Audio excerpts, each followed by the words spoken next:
किस तरह से आप बहुत ही परफेक्ट, बहुत ही सॉफ्ट आटा गूंथ सकते हैं, इसकी रेसिपी आपके साथ शेयर करने जा रही हूँ। पूरी रेसिपी शेयर कर रही हूँ, इसलिए मेरी वीडियो को पूरा देखिएगा और फिर इसको फॉलो करके रिजल्ट मुझे बताइएगा अपनी मेरी वीडियोस में।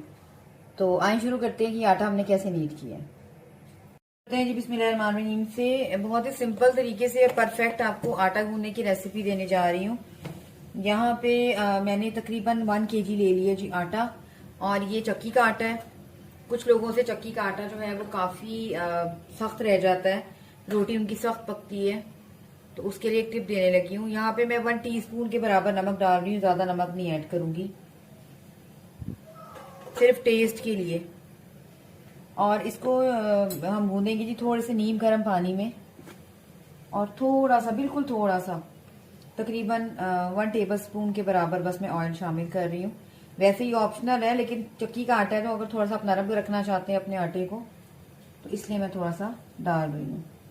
मिक्सिंग कर लें तमाम चीज़ों की। इसको आपने मीडियम रखना है आटे को। सर्दियों में थोड़ा मीडियम नरम सा रखना है, सॉफ्ट रखना है, मीडियम सॉफ्ट रखना है, और सर्दियों में वो मीडियम रखना है आपने।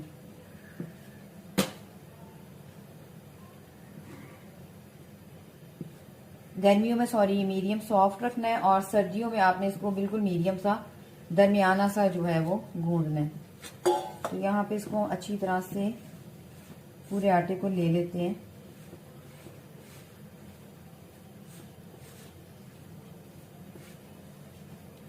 इस आटे को आपने थोड़ा सा रेस्ट जरा ज्यादा देना होता है, क्योंकि अक्सर लोगों से चक्की का जो आटा है वो सख्त रोटी बनती है। तो मैं इसकी थोड़ी सी आपको टिप देना चाह रही हूँ। तमाम आटे को हम बाइंड कर लेते हैं।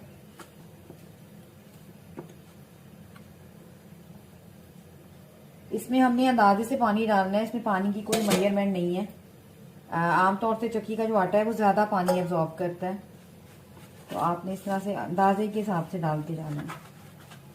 साथ साथ डालते जाएं, साथ साथ इसको बाइंड करते जाएं, साथ साथ अपने बर्तन को साफ करते जाएं। ये बिल्कुल बच्चियों को मैं टिप दे रही हूँ जो बिल्कुल स्टार्टिंग में सीख रही होती है आटा गूंदना।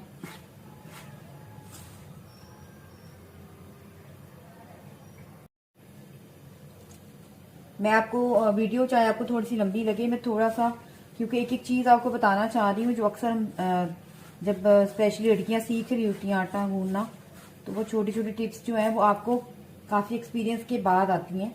तो मैं इसलिए पूरी वीडियो आपके साथ शेयर करना चाह रही हूँ, ताकि आपको पता चल जाए कि कहाँ पर जो है हम गलती करते हैं और आटा हमारा अच्छी तरह से जो है वो, उसकी रोटी अच्छी नहीं बनती है।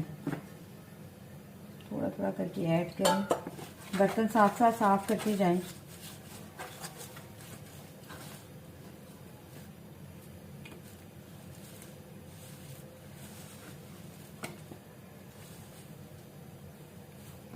अब ये इस तरह से मैंने इसको नीट कर ली है, सॉरी बाइंड कर ली है, लेकिन मैं अभी इसको नीट नहीं करूंगी।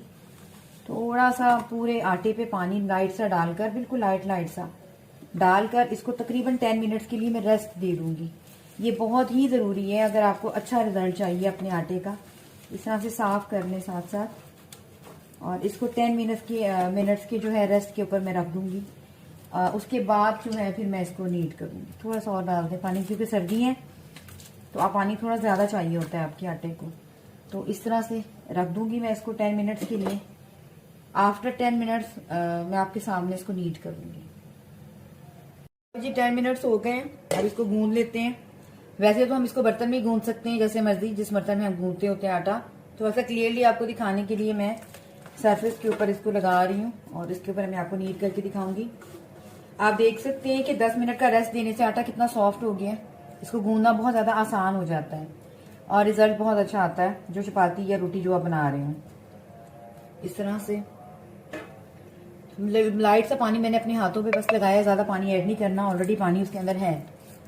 आप देख सकते हैं एकदम से कितना आसान हो गया आटा गूंदना।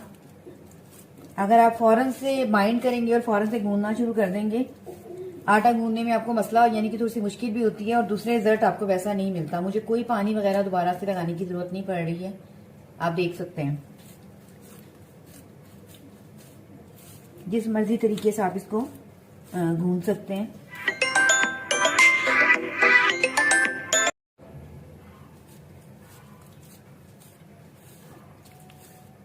यहाँ पे जो आटा आप देख सकते हैं मेरा बहुत ही अच्छे से नीट हो गया है, बहुत ज्यादा टाइम बिल्कुल भी नहीं लगा और बहुत ही अच्छा जो है वो इसका रिजल्ट हुआ था, बहुत ही सॉफ्ट सा बना है ये हमारा, बहुत अच्छे से नीट हो गया है। कोई भी एयर टाइट कंटेनर ले लें। आटे को जो आप पैक करके रखते हैं ये भी बहुत ज्यादा काउंट करती है चीज। अगर आप सही तरह से उसको बंद करके नहीं रखेंगे तब भी जो है आपका आटा जो है वो सख्त हो जाता है ऊपर से और रोटी सही नहीं बनती है। मैंने बिल्कुल लाइट सा ऑयल लगा दिया है क्योंकि चक्की का आटा है, इसलिए थोड़ा सा मैं ऑयल लगाकर इसको रख दूंगी और फिर जैसे मर्जी आप इसको फ्रिज में रख के यूज कर सकते हैं। तो ये छोटी छोटी टिप्स होती हैं जो आपके आटे का जो रिजल्ट है वो कई गुना बढ़ा देती हैं और रोटी बहुत अच्छी, चपाती बहुत अच्छी पकती है। चपाती बनाएं, पराठा बनाएं, आपकी मर्जी है। तो बस इसको एयर टाइट कंटेनर में रख दें और इसको जैसे मर्जी जो है वो यूज करें फ्रिज में रख के। उम्मीद करती हूँ मेरे आज की ये सिंपल सी आटा गूंदने की रेसिपी आपको पसंद आएगी। इसी तरह से इसको देखिएगा पूरी वीडियो को, और जिन लोगों को आटा सही तरह से गूंदना नहीं आता उनके लिए बहुत ही अच्छी वीडियो साबित हो सकती है। तो बस इसे फॉलो कीजिएगा, रिजल्ट मेरे साथ शेयर कीजिएगा। नेक्स्ट वीडियो तक के लिए अल्लाह हाफिज़।